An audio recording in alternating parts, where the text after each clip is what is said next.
Now let's move to the third section, which is jump statements or jump controls. The first one is continue and the second one is break. Now let's see the working of continue and break. So we'll take one example where we will be having one for loop for int I equals to 0, I less than 4, I plus plus. Now if I say if I is equal to 2, continue, else SOP I. Now let's see in this case what will happen. So continue keyword is used as a jump statement which actually skips your iteration. Now let's see how it skips. So the loop is starting from 0. So 0 is equal to 2? No. Else part will run. So your output will be 0 first. It will go to the iteration part. Now the i's value will be 1. Firstly it was 0 less than 4. Now it is 1 less than 4. True. Is 1 equal to 2? No. Again it will move to the else part. So 1 will be printed. Now it will move to I plus plus. Again it will be 2. So is 2 less than 4? True. Now I value is 2 now. Is 2 equal to 2? Yes. I have already explained that this is a comparison operator. It is not the assignment operator. It is the comparison operator. Now 2 is equal to 2. Yes. It will give you true. So now condition is true. Continue will skip this iteration now. So I value 2 will not be printed. This is the importance of continue where you want to skip one iteration. You can use continue, or for multiple iterations you can also use depending on the condition you are using. Okay. So further moving on, the loop will continue I plus plus. So it will be 3 less than 4. True. Is 3 equal to 2? No. Else part will run. So 3 will be the output. Last statement again I plus plus. So I equal to 4. So is 4 less than 4? False.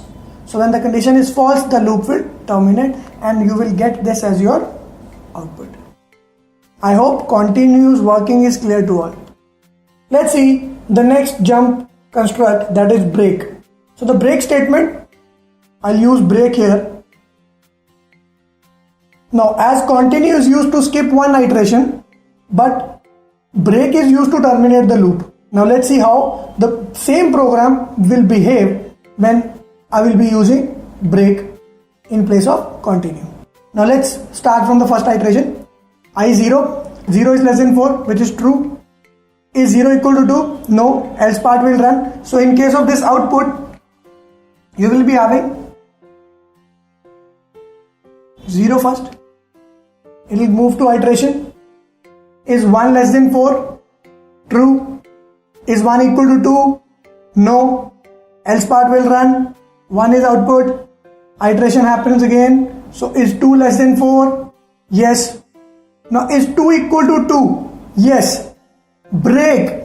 Now what this break will do? It will terminate the loop. This loop is terminated. Means no further processing, no further iteration will happen. The program will stop here only. So this will be the output in case of break, and this will be the output in case of continue. In case of continue, the iteration is skipped, but in case of break, when the condition is met, the whole loop is terminated. So I hope you have learned the basic working of all three types of constructs in Java, that are conditional, iterative and jump. Okay guys, in this video we are going to talk about continue and break, that are called as jumping statements in Java. There is one more statement called as return as well. So let's talk about continue first. Basically continue is used to skip one iteration. To throw some more light on this topic, let's create one program.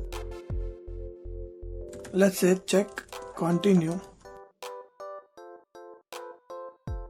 public static void main, string here, and just take an integer. put a for loop for I equals to 1 to 10. We all know how a for loop works. Now let's say I don't want value 3 to be printed. So what can I do? I can say if I is equal to 3, continue.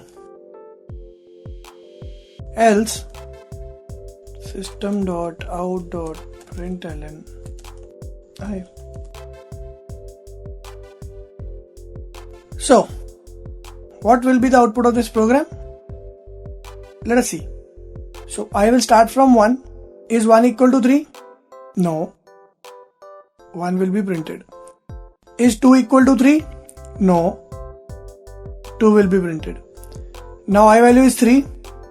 3 is equal to 3. Continue. Now 3 value is skipped. Now it will move to 4 and 4 will be printed and so on till 10. Let's save this and try to run the program.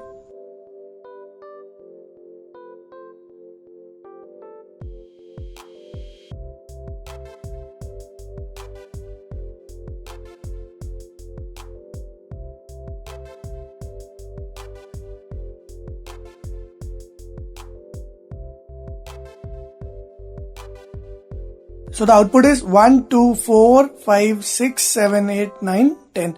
3 is missing here. So I hope you all have understood that continue is used to skip a particular iteration.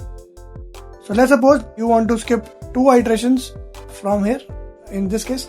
So it can also be done like I equal to 3 or I equal to 7. You can always club multiple conditions and you can skip those particular conditions.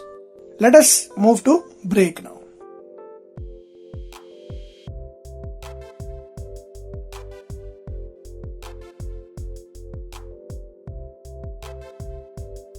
So guys, this is the program for break.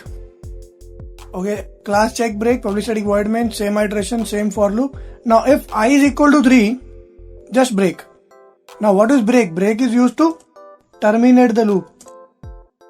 So now what will happen? I is value 1, 1 is not equal to 3, 1 will be printed. Then 2, 2 is not equal to 3, then 2 is printed. When 3 is equal to 3, the condition is satisfied, break will execute and it will terminate the loop. So the output will be 1 and 2 only. So let's save it and see what result we can get. So it's check break.java. When we'll run this, so we'll run this as Java C check break Java check break. So you can see only 2 iterations, that is 1 and 2. When the value is 3, the break statement has executed and it has terminated the loop. So these are the 2 major statements in jumping, that is continue and break. Let's understand the role of return. To explain return keyword, I'll tell you a basic program of how to calculate factorial of a given number through recursion. So let's create a program class factorial.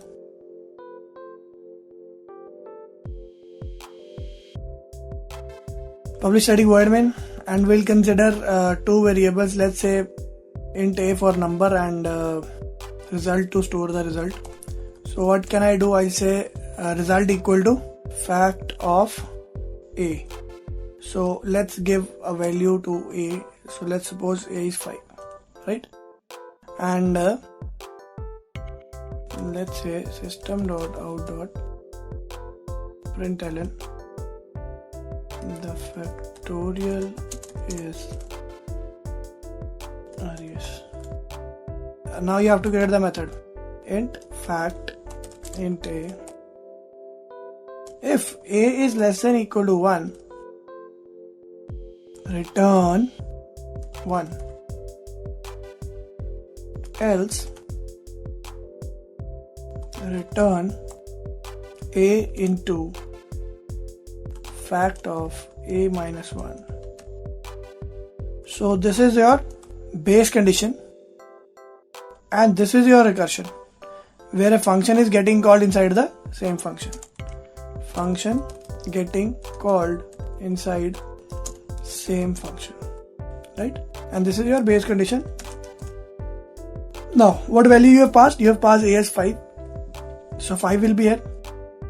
Is 5 less than 1? No. It will be moving to this statement. Now, let's see how this statement will work.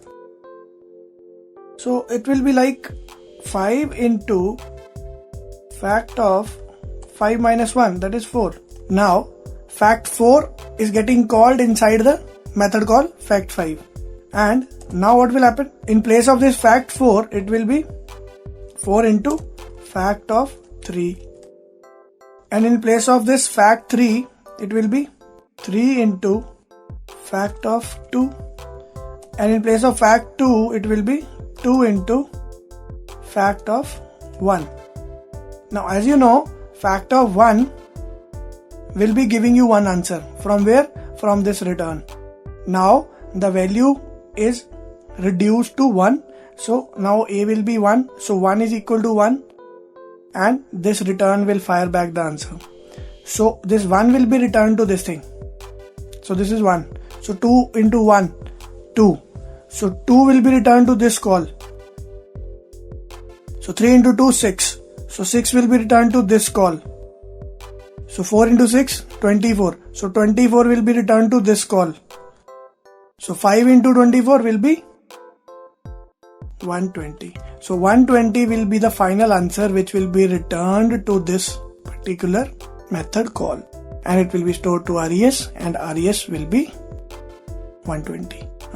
Let's close the class first, and now I've not made it static, so I have to create the object. So let's make it static. I'll tell you why I'm going to create static here. This will be a new topic of discussion, but right now I'm just using it, so don't worry, I'll explain it later that why I've used static here. Save as, let's say factorial dot java. So cls java c factorial.java java factorial. So as you can see, the answer is 120. So this is the beauty of return statement. You can write the particular statement for return. The very first one is return is a statement which is used to return a computed value back to the calling method. Second, it terminates the block where it is executed. And third, it is always the last statement of any block. You cannot write anything after return in a particular block. Like let's suppose this is the block for return. I cannot write anything after this line. Whatever I'll write here, any statement. Now this statement will be a unreachable code. So you must not write anything after the return statement in a particular block, right? So this is the video on jump statements, that is continue, break and return. I hope you've liked the video. Thank you so much.